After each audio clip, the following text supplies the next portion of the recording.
Brady-Myerov, and I'll be your guest lecturer in this portion of the course and talk to you about how to improve student listening.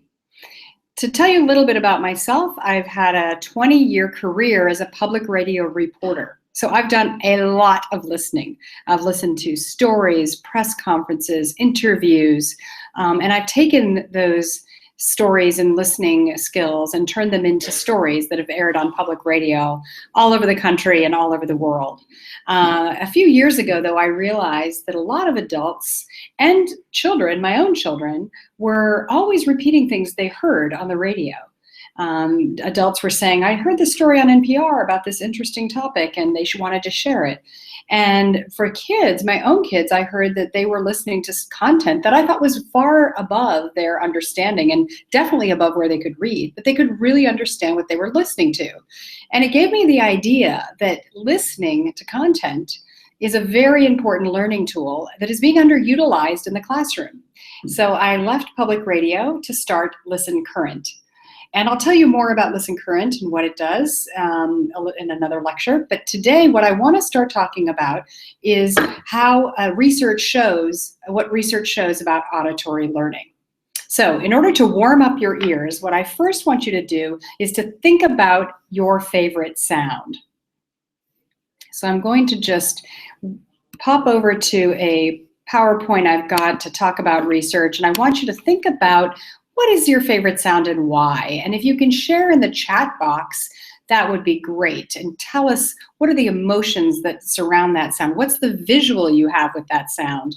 You know, for me, it's the ocean, lapping waves at the shore. And I think what it does is it gives me this image of how comforting and beautiful the ocean is. And although I live in Boston, I don't live close enough to the shore to hear it all the time, but I do go on vacation near the ocean, and it's just one of the most calming, beautiful sounds. Now, as we're listening to that sound, I also want to play you a sound as well that will get you thinking about how sounds can take you other places. This is from a story about how insects communicate. So let's just listen to this for a moment. Are tree hoppers. These are insects that communicate with each other by making leaf stems vibrate. And what you're hearing now are crickets, whose chirps contain encoded messages that convey life or death information. Scientists discovered this vibrational world of insects through close listening. That's what we're calling our project on decoding nature through sound. Today, NPR's Christopher Joyce and audio producer Bill McQuay of the Cornell Lab of Ornithology profile two scientists who reveal how these insects manage their complex social lives with sound. Lots of animals, including ourselves, can feel sound as well as hear it. Elephants, for example, can communicate by rumbling at low frequencies we can't hear. Whales. I love how he talks about feeling sound, because sound is an experience that we're going to talk about how it entirely, it uses many senses in your body, and it activates your brain in very important ways. So let me go back to the PowerPoint here that I've got on deck.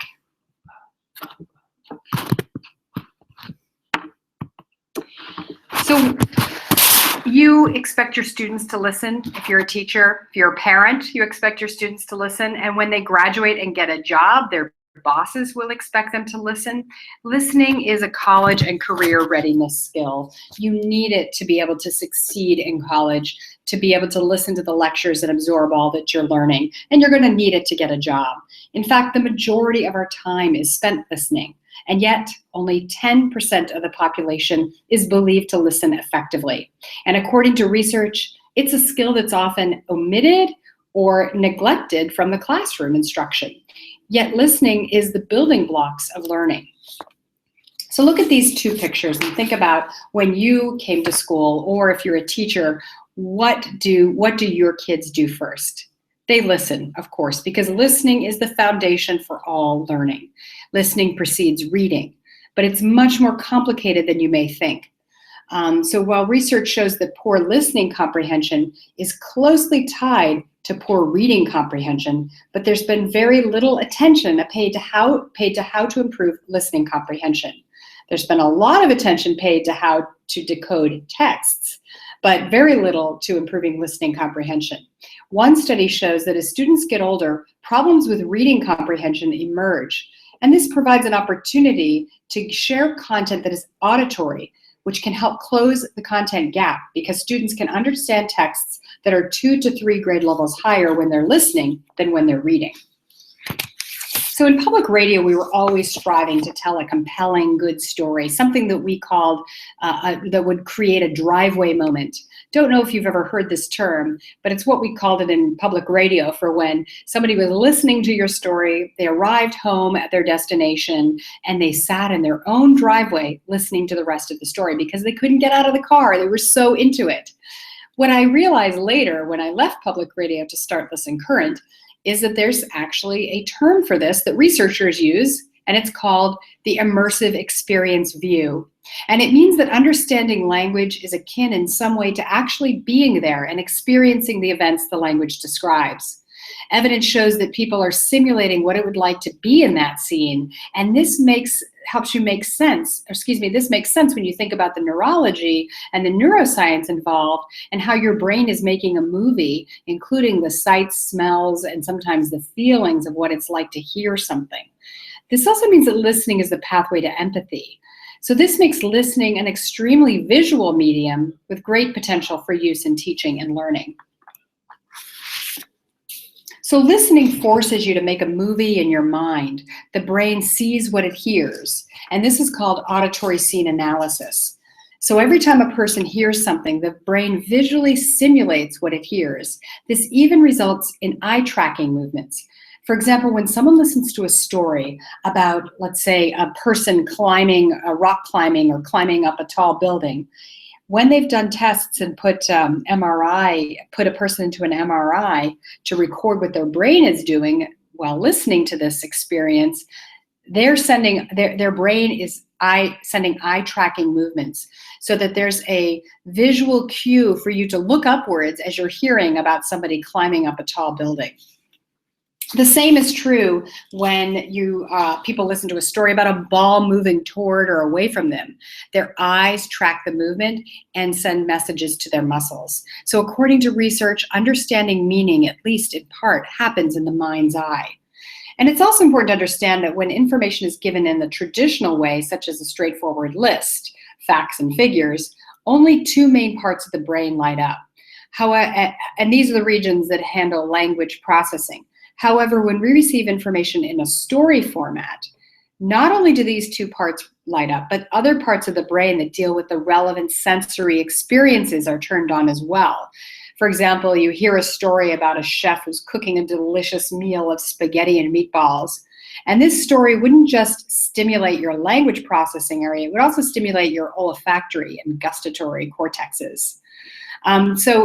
Those are other ways that you're helping experience things by hearing the story. Storytelling itself is also so important to listening. Researchers recognize that these stories are central to communication, and audio is one of the most intimate forms of media because you're constantly building your own images of the story in your mind, and you're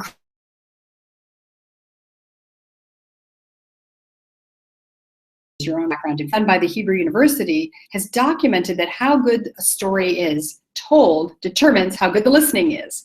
In other words, listening to meaningful stories makes people listen well. So it can be that simple, that just telling a good story helps improve listening.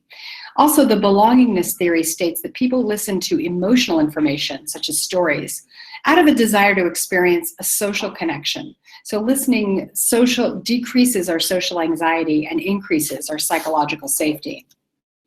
And the good news is that listening can improve.